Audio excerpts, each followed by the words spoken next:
It's late at night, the room is completely dark, and you are exhausted. But just as your body prepares to sleep, your brain decides to open a courtroom. Suddenly, an image flashes across your mind. A bad decision you made 5 years ago, an awkward conversation from college, or a business mistake that cost you dearly. You wince, a literal wave of physical discomfort washes over your chest, and you whisper to yourself, "How could I have been so stupid? Why did I do that?" If you are someone who constantly prosecutes your past self for things you cannot change, you aren't just reflective. You are operating under a highly specific, punishing cognitive architecture. You look back at the younger version of yourself, not with empathy, but with a strange, retroactive hostility. Today we are going to dive into the psychology of why you are so brutally harsh on your past self. We'll look at the neurological trap of hindsight bias, the hidden ego defense mechanism behind your self-loathing, and the exact psychological shift required to finally grant yourself a pardon.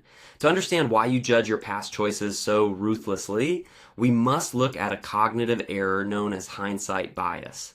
When you look back at a mistake you made years ago, your brain does something highly unfair. It views the past through the lens of everything you know now. You look at a toxic relationship you stayed in or a job choice that blew up and you assume the warning signs were blindingly obvious. But psychologically, this is a temporal distortion.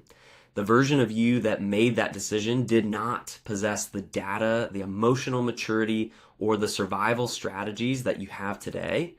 Your brain has erased the context of your past reality, the pressure you were under, the fear you felt, or the simple lack of information. When you yell at your past self for making a mistake, you are effectively punishing a child for not knowing calculus before they've been taught algebra.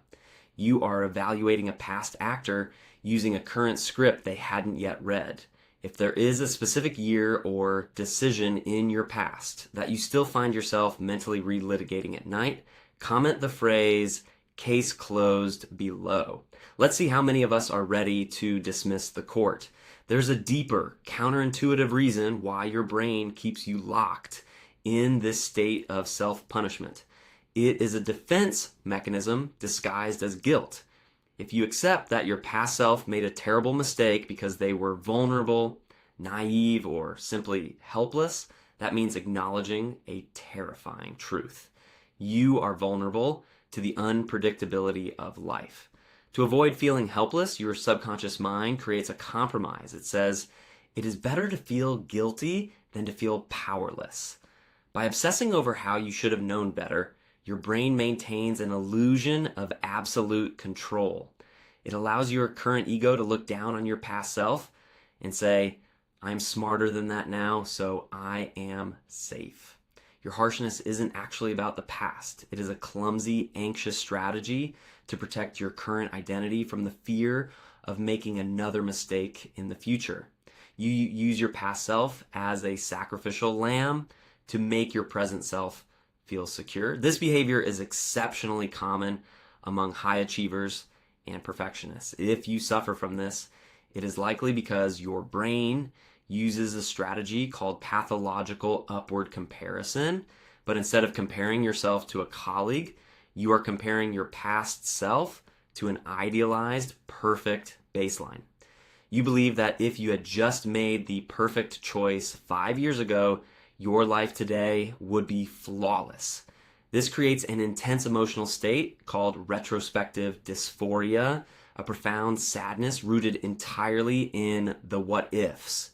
But as a psychologist, I must remind you of the concept of equifinality. There are infinite paths to the same psychological destination. That perfect timeline you've invented in your head doesn't exist. The mistake you are punishing yourself for might actually have been the exact catastrophic catalyst your nervous system required to grow the intelligence you use today. You cannot heal your present self while actively destroying the foundation of who you used to be. To break this loop of retroactive hostility, you have to change your relationship with time. First, practice context retrieval. When a painful memory triggers self-reproach, actively write down or recall exactly what you were feeling, fearing, and enduring at that exact moment in time. Force your brain to see the limitations of that younger version of you. Second, shift your perspective from a prosecutor frame to a mentor frame. When you look back at that version of you who made the mistake, do not scream at them. Imagine walking into that dark room, sitting down next to them and saying, "You don't know it yet, but this is going to hurt. But don't worry. I'm going to take what you break and I'm going to build something real out of it." The younger version of you didn't sabotage your life. They survived it with the only tools they had. It is time to let them out of the courtroom. If this video helped you feel a little lighter and gave you a new way to see yourself, please press like and share it with a friend. Someone who may also be tired of the noise from a mind that never truly rests. Your understanding today might be exactly the comfort they need. Thank you for watching until this moment. I'm Milo. Don't forget to subscribe to the channel so you won't miss any upcoming videos. Goodbye and see you next time.